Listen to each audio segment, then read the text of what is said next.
falar um pouco... Olá a todos, não sei se gravou, então queria conversar com vocês sobre princípios tributários, né? Princípios constitucionais tributários. A gente conversou semana passada sobre alguns princípios, que é o princípio da legalidade, o princípio da irretroatividade, o princípio da anterioridade. São princípios de natureza de uma índole um pouco mais formal, porque você tem ali as espécies, né? Então a espécie tributária, no caso a lei, normalmente lei complementar, normalmente não, em algumas situações lei complementar, em algumas situações lei ordinária, perdão, e em algumas situações você tem, inclusive, outros mecanismos, quando, por exemplo, há dispensa da lei, ou mesmo alguns elementos da cobrança tributária são relegados ao plano infraconstitucional, ao plano infralegal, perdão. Né? Então, como se regulamenta, qual o conceito de determinada atividade que está sendo tributada pela lei. Então, são aspectos importantes, primordiais, né? A forma como se dá essa cobrança, não atingindo o passado, respeitando determinados limites temporais e principalmente pelo instrumento normativo, mas são de uma índole um pouco mais formal. Hoje a gente vai ver também princípios também de grande relevância, mas os quais têm uma índole um pouco mais material, vamos chamar assim, né? Substancial é um termo que mais se adequa.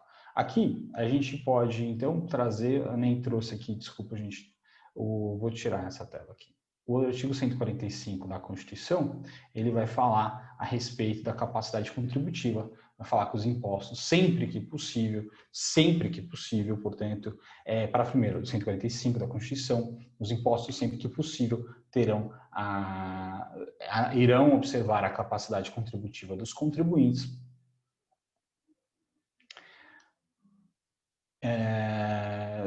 e se reflete aos impostos. Tá? A primeira questão, a primeira vez que eu vi isso foi no livro da professora, hoje ministra do STJ, Regina Helena Costa. Ela defendia, era uma monografia específica sobre o tema. Eu confesso que eu não tenho hoje aqui, mas eu lembro bem que é o livro dela, um livro fininho assim, acho que era o mestrado dela, em que ela falava que a capacidade contributiva, ela fluía, ela defluía, ela advinha do princípio da igualdade, princípio da isonomia, assim como ela podia ser aplicada não só aos impostos, mas também às contribuições. Isso porque a Constituição ela se preocupa em vários momentos com a questão da igualdade. Isso é um requisito substancial, o princípio da isonomia, na nossa Constituição, e também em relação à justiça tributária. Então, diversos instrumentos, diversos mecanismos iriam acabar sendo partícipe dessa função de isonomia tributária, que deságua na capacidade contributiva, ou seja, na necessidade de eu averiguar, sempre que possível, os elementos da discussão tributária. Então, imaginem vocês que, por exemplo, eu sempre tenho que observar, primeiro, a capacidade contributiva também, primeiro, tem que ser eleita, o legislador, inclusive a Constituição, na verdade, né, tem que examinar e utilizar de critérios substanciais econômicos para revelar aquilo como fonte de riqueza e, portanto, passivo de tributação. Imaginem vocês que muitos dos serviços que nós fazemos na nossa vida prática são gratuitos. Né? Então, inclusive, há estudos para discutir sobre a desigualdade de gênero, né, nos trabalhos domésticos, que eles utilizam um conceito de serviço não remunerado, ou seja, o tempo que a gente passa em determinada atividade que ela não é remunerada. Então, se eu estou lavando roupa, se eu estou lavando louça, e chego à conclusão, normalmente, né, quase em todos os países, acho que, se não me engano, em todos, acho que a questão é o quilate, que as mulheres têm um peso maior do que os homens. Então, com esse é engraçado, fica bom para memorizar, né? Esse serviço gratuito, quer dizer, são atividades. Imagina que eu dou um jeito aqui na casa, eu pinto, eu faço uma cessão de espaço aqui para minha mãe, né, para utilizar algum cômodo, que mais que eu faço? Eu varro, etc, um pequeno conserto, né? Não sou muito treinado para isso, mas por hipótese a gente pode citar. Mas ninguém está me remunerando. E vai incidir o ISS? Não vai incidir o ISS. Com esse exemplo bobinho, né, eu quero mostrar para vocês que se eu não tenho um fator econômico, eu não poderia ter aquele elemento como eleição, como aspecto, um signo, né, um índice passível de incidência da tributação. Então, daí porque deve a Constituição observar sinais e identificar sinais de verdadeira riqueza, de exterioração da riqueza, de como que eu posso ter um elemento econômico para então tributar. O IPTU, por exemplo, existe aquela situação na qual a pessoa tem um imóvel luxuoso, entretanto a pessoa não tem renda, por exemplo, é um imóvel que ela já amealhou e a situação econômica dela no momento é outra, já não é aquele bons tempos, já não são aqueles bons tempos. Então nesse sentido vai incidir o IPTU sobre o valor venal do imóvel, né? Sobre o valor do bem. E esse valor do bem reflete a riqueza. Aí vocês vão falar, não reflete a riqueza, eu vou falar reflete. Reflete o que a doutrina chama de fato signo presuntivo de riqueza. Vou escrever aqui. Annotate.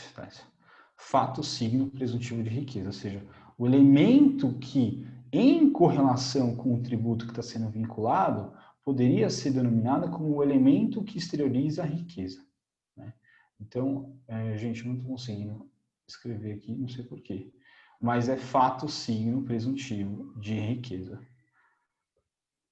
Então, é por isso que, em alguns momentos, eu tenho a tributação, o 145 vai falar que sempre que possível, porque sempre que possível eu vou ter a análise da capacidade contributiva do contribuinte, porque existem alguns impostos que não é possível, então, não é sempre que é possível fazer essa instituição atendendo a capacidade contributiva, muitas vezes atendendo a progressividade, né? Por quê? Porque você vai ter impostos de caráter real e impostos de caráter pessoal, tá? O caráter real, eles são lançados em função do valor da matéria tributável. Portanto, é o que eu estou mencionando, o PTU, o PTR também, é um imposto, são impostos que incidem em relação ao bem, à propriedade, e não às condições pessoais de quem é o dono. Então, esse exemplo que eu estou mencionando para os senhores, em que a pessoa não tem renda, por exemplo, e tem um belíssimo patrimônio. Daí vai se tributar o patrimônio, que tem correlação com o fato signo, ou seja, ser proprietário de imóvel, urbano ou rural, em 1º de janeiro de cada ano. Então, quando eu tenho essa adequação, aí eu posso falar em capacidade contributiva. Portanto, tecnicamente, pelo princípio da isonomia, então não precisaria nem do parágrafo 1º do 145, a progressividade teria que vir, ou a análise de elementos que indicasse a efetiva capacidade econômica para tributar, né? Entretanto, às vezes, você vai para um lado e não pelo outro, justamente pelo tipo de tributação que você está tendo. Então, aqui, por exemplo, e qual que é o antônimo, né? Qual a diferença entre o imposto de caráter real? São os impostos de caráter pessoal, em que tem que se verificar o valor da matéria tributável, mas as condições pessoais do contribuinte. O imposto de renda, por exemplo, é o imposto de caráter pessoal. Você vai ver quais são as condições pessoais do contribuinte, por exemplo, inclusive tem isenções quando sofre de moléstia grave, né, em algumas situações, mas também, evidentemente, eu vou verificar, desde que a pessoa não tenha recebido no passado um valor grande, se começar a receber, então não tem problema dela tributar, né, pecúnia não wallet, né, o dinheiro não ter cheiro. Então, essas são as principais distinções, é por isso que, tecnicamente, você vai ter situações em que você vai ter uma capacidade contributiva mais adequada ou não, ou com uma maior liberdade do legislador, inclusive do legislador constitucional, para eleger algumas situações, né? Aqui até... olha o Marbeleiro aqui, tem uma citação, vou mandar para vocês, tá? Mas é bom para lembrar qual é o sentido da coisa, do objeto da tributação, tá? Então a gente consegue ver isso mais tarde. Então, o princípio da capacidade contributiva é importantíssimo, é substancial, ele deriva do princípio da isonomia, não só, né, além do texto, o texto constitucional fala em impostos, e fala sempre que possível. É sempre possível, porque tem situações que você não é possível, mas ele abrangeria a capacidade contributiva, seria verificado também em outros tributos que não só os impostos, como, por exemplo, as contribuições. Tá? Então, isso é importante. Legal? Então, assim, essa é a primeira contribuição aí que eu gostaria de dar em relação aos chamados impostos e a capacidade contributiva. Eu sempre falo, né, impostos e capacidade contributiva, mas eu acabei de falar para vocês que não é necessariamente em relação aos impostos. Então, peço desculpas aí pela minha falha aí. Ok, vedação ou confisco, né? Então, os tributos, o que acontece? Os tributos, esse aqui é um dos pontos primordiais, né? E mais difíceis de se verificar. Porque, evidentemente, que o tributo exerce uma função importantíssima de arrecadação de receitas. Quem ganha mais, basicamente, ganha mais no sentido mais lato, ou seja, quem mais teoria de riqueza deveria contribuir com mais, a questão de justiça, eu acho. E, entretanto, a tributação, que é sempre uma agressão, ela é uma agressão por natureza, uma agressão ao patrimônio. A gente utiliza o termo agressão como sendo uma violência desmedida, mas é uma violência estatal, é uma violência presumida, né? No sentido que você pode até analisar do ponto de vista do contrato social existente entre as pessoas, da própria natureza da filiação entre as pessoas. Evidentemente que se você tiver um lado político-social mais aflorado, se no seu viés político o seu lado social for mais aflorado, a tendência é que você examine uma questão de política tributária em que se contribui mais. E se tiver um viés que se construiu, né, o termo hoje nessa situação, nesses termos de liberal, né, então não é liberal em relação às políticas individuais, mas em relação ao Estado, você teria uma visão política de não ter tanta tributação e, portanto, você deixar que as rendas privadas, as atividades privadas sejam menos afetadas pela tributação. Aí, evidentemente, você vai ter discussão, em especial no nosso país, que tem distâncias abissais entre as pessoas, entre os mundos que o Brasil tem, né, em relação a qual o percentual correto de tributação, qual a forma de tributação, se deveria incidir sobre a renda, se deveria incidir sobre outros elementos, né? Tanto que você tem hoje uma discussão se você vai, por exemplo, os Estados Unidos, por exemplo, tem uma tributação no consumo relativamente baixa e na renda alta, né? França, tal, etc. Então, França é um pouco mais meio a meio, né? Mas a grande questão é que no Brasil a renda não é tão tributada, o limite é 27,5, a última alíquota, né? E você tem várias situações em que não contribui. Em compensação, o consumo é muito tributado, né? Então, você tem ICMS, você tem algumas situações, por exemplo, a cerveja é 60%. Eu tô falando de cabeça, tá, gente? Mas, assim, é um valor bem alto. Então, existem elementos em que o que você poderia falar é que, primeiro, a gente sempre costuma ver como um tributo, né? Quanto aquele tributo está sendo afetado, qual a alíquota daquele tributo, ou quanto aquele tributo recebe. Mas o ideal seria, inclusive, uma visão sobre o todo. Então, aquela situação que o contribuinte ele paga, o ISS por si só não é muita coisa, tem ISS, tem PIS/COFINS e assim sucessivamente. Então, qual a tributação total? O correto seria examinar como um todo a tributação para chegar a essa conclusão, se há confisco ou não. A chamada vedação confisco, há algumas situações que a Constituição permite confisco, são bem reduzidas, mas no direito tributário se fala muito de vedação ou confisco, ou seja, não posso confiscar no direito tributário. E isso, inclusive, pelo chamado devido processo legal, foi estendido às multas. Aí vocês vão falar, você falou que multa não é direito tributário, multa não é tributo. Não é tributo. Está lá no artigo 3º do CTN. Mas em que pese a multa não ser tributo, eu estou falando aqui, estou deixando o texto. Em que pese a multa não ser tributo, então, multa não é tributo, tá, gente? Você teve uma extensão, você tem uma discussão de quando que a multa seria proporcional. Então, esse é o termo, quando que é a proporção. E, portanto, quando for desproporcional. E se a multa é sanção, então a sanção, né? Se a multa é sanção, você cedilha, tá? Se a multa é sanção, ela significa o quê? A necessidade de reprovação de um ato ilícito, né? E, justamente, ela vai servir também como um fator de indução, né? Ainda que pela reprimenda ou pela possibilidade de castigo, né? Ou seja, eu não vou fazer porque eu posso tomar uma multa. Então vai induzindo comportamentos. O tributo também, se a gente vai ver, tem um caráter aí, sempre vai ter um caráter extrafiscal, sempre vai ter. O quanto é mais ou menos extrafiscal, mas ele sempre vai ter. Mas a multa, realmente, ela tem que surtir efeito nas situações em que o legislador entende que são reprováveis.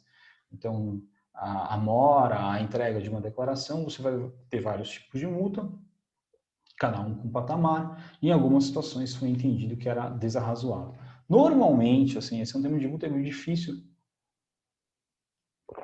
precisar, se você olhar o que já foi julgado, o que tem repercussão geral, são praticamente todas as multas do mundo, todas as situações do mundo. Por exemplo, uma multa em continuação, né? Você tem aquelas multas de não entrega de obrigação acessória. Então, você não é que deixou de recolher o tributo necessariamente, é que você tem que emprestar as informações, entregar a declaração. Você não entrega, você recebe a multa. E essa multa, sempre que você ainda demora, ela sempre vai te aplicar a multa, portanto, você sempre vai ter a devenda. Então, qual o valor máximo? Ele teria como teto, por exemplo, o valor do tributo que seria objeto da multa? Isso não é reprovável? Então, você tem diversas situações que o STF já definiu que é fora de alçada. Por exemplo, acabou de sair multa de 20%, é constitucional. Mas a questão é a multa de 75, a multa de 100, a multa de 75 em algumas situações já foi validada, outros patamares já também não foram validados. Então, essa é uma situação. Então, a vedação ao confisco é nesse sentido, tá? Estou falando de multa, mas também a tributação não poderia ser tão agressiva ao ponto de ser delas desincentivar a uma conduta, aí vírgula, até a página 2, porque justamente a tributação ela vai trazer elementos para induzir comportamentos. Então, como eu mencionei a cerveja justamente porque, adivinha, você vai ter uma tributação que visa justamente que a cerveja não seja tão barata, que visa justamente que você tenha um caráter de distribuição. E aí a questão entra numa situação, obviamente, de política pública e de elementos que têm que ser evidenciados, têm que ser pesquisados. Por exemplo, você tem a questão, trazendo um pouco a questão do contrabando do cigarro, né? Não é tributário precisamente, quer dizer, quando você traz o cigarro sem pagar os determinados tributos, realmente você tem contrabando, você tem uma questão tributária, né? De sonegação, etc. Mas se é contrabando, se é descaminho, a questão que surge para a gente é como um raciocínio, quer dizer, o cigarro é caro, estimula a importação, tudo bem, mas se eu deixar a tributação baixa, eu vou aumentar o consumo e esse consumo vai repercutir no pagamento por parte do Estado em relação aos enfermos, né, aqueles que sofrem das comorbidades do cigarro e assim sucessivamente. Então, o cálculo teria que ser apurado para chegar a uma questão que você induziria determinado comportamento pretendido, então a pauta teria que ser pré-definida, entender quais os elementos que a Constituição, que a nação brasileira entende como relevante, que obviamente não é fácil, né? É um país muito diverso, e a partir disso construir elementos que permitissem a liberdade econômica, que está lá no 170 da Constituição Federal, mas ao mesmo tempo trouxesse uma vantagem ao Estado no sentido de arrecadação. Então, o tema do confisco é um tema bem relevante e a gente pode entender confisco como aquilo que exorbita, tá? O grande, o absurdo, o exorbitante, ele é desproporcional e ele tende a ser chamado para evitar o efeito de confisco, ok? Então, então está no artigo 150, né? Utilizar tributo com efeito de confisco, estabelecer limitações ao tráfico. E também você não pode ter aquela política sancionatória, né? Quer dizer, uma prática não pode... A forma de cobrar o tributo é uma, que é o processo de cobrança, execução. Você não pode ter formas sancionatórias extra, por exemplo, a importação de um bem e você deixa o bem retido porque o cara não pagou imposto de importação. Não, você autua, libera o bem. Então, uma coisa é não ter pago imposto de importação, outra coisa são meios coercitivos de cobrança. Então, vamos lá. Utilizar tributo que é feito de confisco. Inciso 5, mas não pode estabelecer limitações ao tráfico de pessoas ou bens por meio de tributos interestaduais ou intermunicipais, ressalvado o pedágio. Então, posso pedagiar? Pode. Pedágio de tributo? Não, mas posso pedagiar. Agora, eu não posso simplesmente impedir a livre locomoção das pessoas com tributos, tá? As pessoas têm que se locomover. Quer dizer, então não posso ter tributação. Não, você vai ter tributação, inclusive pelo ICMS, né, pelo serviço de transporte intermunicipal e interestadual. Então, é permitida a tributação. A questão é você ter um valor tal, uma tarifa tal, uma tributação tal, que impeça a vontade das pessoas, a pretensão das pessoas de transitar livremente, quando assim desejam, pelo território nacional. E não só pessoas, né? Tráfico de pessoas ou bem Inclusive, ele fala em relação ao âmbito nacional, porque ele fala tributos interestaduais ou intermunicipais, mas você poderia ter, sim, uma problemática que acarretaria, embora por tributos interestaduais ou intermunicipais, o livre acesso às fronteiras, né, sair do país. Porque, obviamente, um município é menor que o Estado, o município está dentro do Estado, o Estado está dentro do país. Então, se eu posso ter um bloqueio que acarrete, na verdade, municipal, mas que acarrete a ausência de liberdade internacional. Fez sentido? Ok. Instituir impostos sobre. Aí a gente vai chamar da imunidade recíproca, em que a gente vai ter... eu queria falar um pouco mais na outra aula, mais dedicado sobre isso, porque eu acho que faz um pouco mais de sentido, tá? Por enquanto, eu queria me dedicar às imunidades, tá? De livros, jornais, periódicos e papel destinado à sua impressão e os tempos de qualquer culto. Quando eu tenho os livros e jornais, o STF, periódicos, então o que é? Revistas, o próprio papel, né, destinado à sua impressão. Então você vai ter uma limitação, que seria a priori o papel, a gente vai chegar lá, mas seria o papel destinado à sua impressão, e é em relação a impostos, né? Então, aquela pergunta básica, assim, instituir impostos. PIS, COFINS é contribuição, tá? PIS, COFINS é contribuição. Posso instituir PIS e COFINS sobre periódicos? Pode. Por quê? Porque não é imposto. É uma outra natureza tributária. A gente vai ver espécies tributárias em breve. Mas, então, é instituir impostos sobre. Então, a imunidade, ela não é ampla nesse sentido. A interpretação ele tem que se dar. Então, ela abrange, por exemplo, a gente tem julgados aqui, que separei para vocês. Ela abrange, por exemplo, o que é jornal periódico? É qualquer elemento formado por livros, etc. Então, pode ser revista pornô? Pode ser gibi? Pode ser lista telefônica? Pode. Por quê? Porque tem formato de livro. Tem formato de livro, um jornal, um periódico. E aqui o que se visa proteger? Se visa proteger a própria educação, a cultura, né? Então a imunidade ela tem sempre que ser vista nesse contexto. Ela está tentando, qual é o valor constitucional que está sendo protegido? Então toda vez que você tiver a imunidade, você vai ver qual o valor constitucional. E se então a conduta das pessoas, seja da legislação, própria das pessoas atingidas ou supostamente atingidas pela imunidade, tem correlação com o valor que está sendo objeto de tributação. É por isso que o STF já decidiu, por exemplo, que você pode,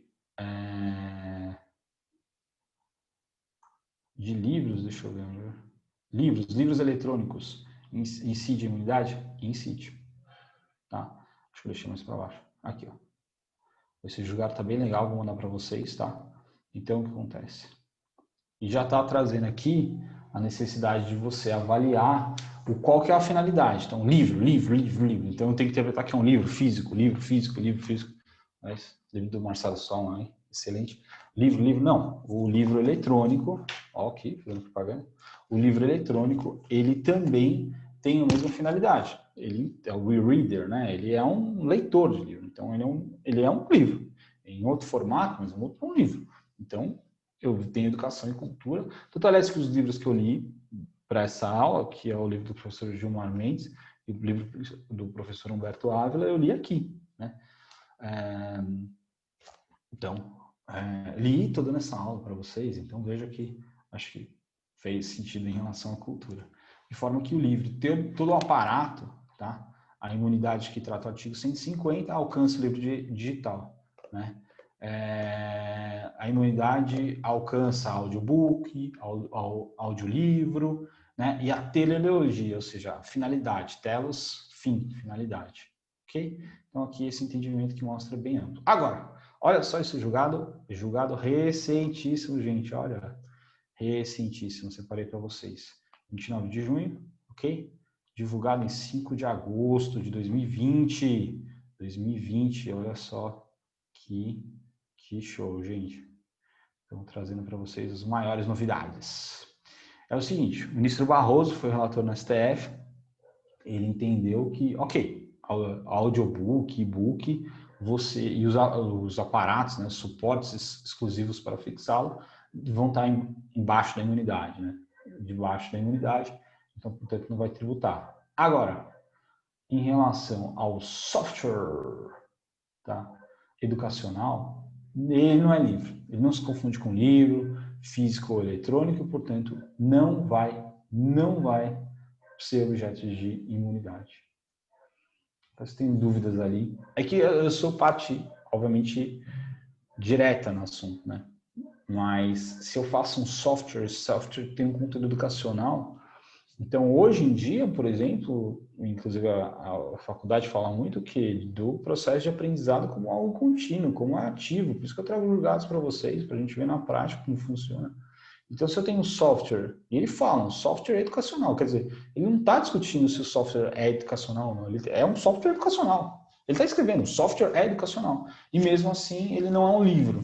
Então, se eu tenho um jogo que, na verdade, permite que eu receba o conteúdo, o mesmo conteúdo de um livro, talvez seja até o conteúdo do livro. Vocês estão me ouvindo? Vocês estão me ouvindo aqui bem? Talvez seja até o conteúdo do livro, ele não vai ser objeto de imunidade. Eu tenho dúvidas aí, se não houve, inclusive, um vacilo. Opa, palavras fortes, né? Um vacilo em relação à coerência e integridade da Suprema Corte em relação ao tema, né? E essa é a minha crítica.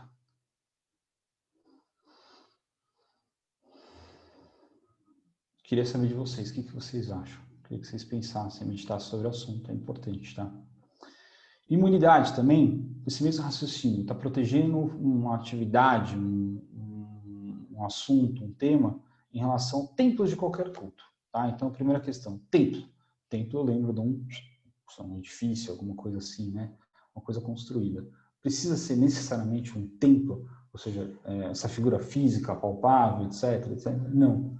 Qualquer igreja, perdão, aliás, peço até desculpas, eu não quero ofender nenhuma instituição, crença, credo, qualquer crença, fica melhor assim, qualquer crença de natureza religiosa tem que ser protegida.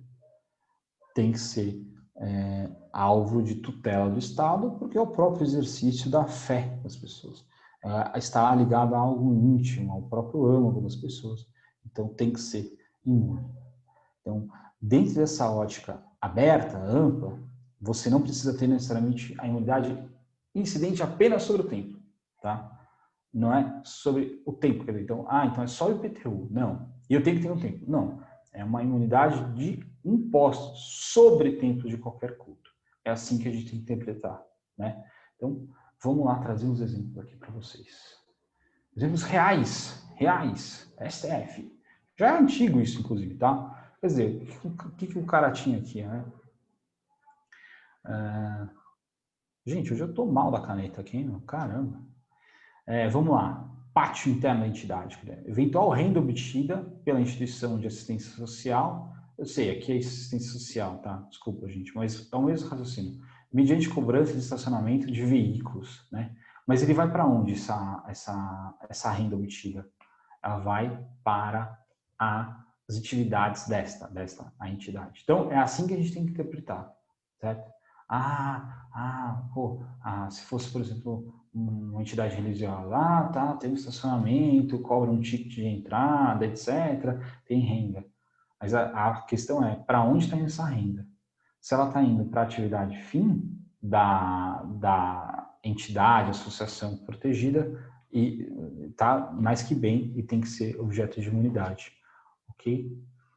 Outra situação que você tem aqui, PTU alugado. PTU alugado, então, assim, alugo para terceiro. Alugo para terceiro, então, o aluguel seria na praça, né? O aluguel naquela região é R$2.000. Caro. R$2.000. E aí, como R$2.000 e paga 200 de IPTU. Ok, 2.200. Como a entidade não paga IPTU, eu ofereço para a pessoa, para o terceiro, quer 2.000. 2.000 IPTU e aluguel.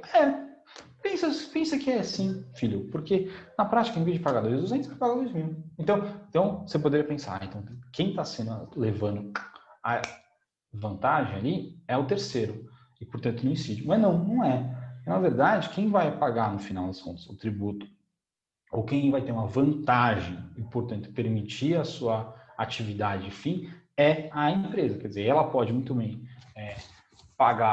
pedir 2.200 pelo aluguel. O cara, pô, 2.200, mas você não paga IPTU. Eu não pago IPTU, né? Mas se você quiser um imóvel igual ao que está o vizinho, é 2.200. Você vai pagar 2.200.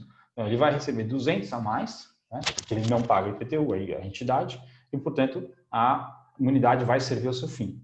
E aí, desde que, como sempre, relacionados com as atividades essenciais das entidades nela mencionadas. Né? Então, assim, e a súmula vinculante 52, tá? Súmula é sempre bom, vinculante melhor ainda, né? Ainda quando alugado a terceiros, permanece imune ao IPTU imóvel pertencente a qualquer das entidades referidas pelo 156C, tá? Desde que, eu cortei aqui, mas desde que o valor dos aluguéis seja aplicado nas atividades fim, tá? Leia-se fim, alguma coisa nesse sentido. Beleza? Então, assim, deu para perceber uma função essencial dos tributos, dos tributos não, é imunidade, né? A imunidade limita a competência tributária. Mas imunidade, princípios, são basicamente regras instituídas na Constituição Federal. Eu digo regras porque a maioria dos princípios que a gente chama de princípios tributários, eles estão expressamente, a gente está vendo aqui, elencados na Constituição, né? Mas, principalmente a doutrina, até a doutrina estrangeira, vai discutir o que é princípio e o que é regra. E isso seria uma discussão tensa. Até mandei para vocês uns artigos sobre o assunto, né?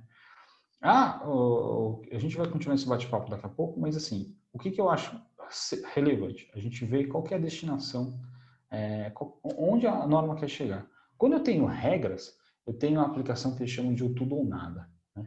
Então, assim, se eu posso entrar com execução? Se eu tiver um título executivo, sim. Se eu não tiver, não entro. Sim ou não, tudo ou nada. Isso é furto, portanto vai ser penalizado, né? Isso é renda, portanto vai ser tributado. Não é renda, não vai ser tributado. Então, você tem uma regra, ou aplica ou não aplica. Ou é um fato que vai ser acolhido pela norma, ou não. É uma regra, ou sim ou não, tudo ou nada. O princípio, ele não se dá dessa maneira. Ele se dá através do que eles chamam de peso. Então, eu tenho pesos e eu tenho um equilíbrio. É isso que a gente está vendo, por exemplo. Então, a gente viu um exemplo de educação em que o ministro Barroso, o Supremo Tribunal Federal, entendeu que o software educacional ele não seria livre, não deveria ser protegido. Eu tenho mesmo o Supremo Tribunal Federal entendendo que, embora esteja escrito livro, e livro é um livro físico, o e-book, o e-reader, que não é livro propriamente, o conteúdo dele é livro. Né? Então, se eu olhar, livro, o que é livro? Um objeto formado por folhas, né? Tem até um dicionário aqui, mas enfim, a gente pode deduzir. Formado por folhas, tal, como a lombada, etc. Isso é um livro. Esse aparelho, tecnicamente, ele é um aparelho digital, eletrônico. Então, né, eu coloco um durex, outro não. Eu preciso de pecinha, de alguém mexendo. Portanto, eles tecnicamente não são a mesma coisa. Mas, teleologicamente, eles são. Eles levam a cultura, levam caracteres, levam dados. Por que dados? Porque o audiobook também pode ser. Levam dados de cultura, de educação. Obrigado, livros. Obrigado, cultura. Obrigado, educação. Então, veja que é uma questão de ponderação. Quando eu tenho ponderação, eu tenho princípios. Nessa noção, eu tenho várias discussões. Por exemplo, da liberdade, né? Então, qual a informação que eu devo entregar ao fisco? Você vai ter regras de proteção da intimidade, e agora está na moda, né? Tem lei geral de proteção de dados, até identificando, mas existe uma pauta. Mas quais são esses dados sensíveis? Na tributação, por exemplo, como é que se dá essa discussão? E provavelmente, mesmo que eu tenha critérios, mesmo que eu tenha uma lei, essa lei vai ter que ser vista à luz da Constituição, que é uma função paramétrica, né? A Constituição ela tem que parametrizar, ela tem que ser cumprida, ela tem que ser observada. Então, às vezes, ela traz nortes, e esses nortes são passíveis de observância. De forma que não é porque aqui eu tenho proteção, aqui eu não tenho proteção, a lei, que necessariamente eu vou respeitar o princípio da privacidade, da intimidade. E eu tenho que conjugar com outros princípios, que é aí que entra a questão. Então, não é uma regra ou tudo ou nada, é uma regra de equilíbrio, de ponderação. Então, veja que a questão dos princípios é diferente da aplicação de uma regra. Ainda que, em especial no direito tributário, a maioria dos princípios são os princípios positivados, ou seja, são regras positivadas. Alguns têm maior densidade, alguns menor. Alguns têm maior abstração, alguns menor. O que a gente tem que ver é o contexto em que inserir e aonde isso nos leva.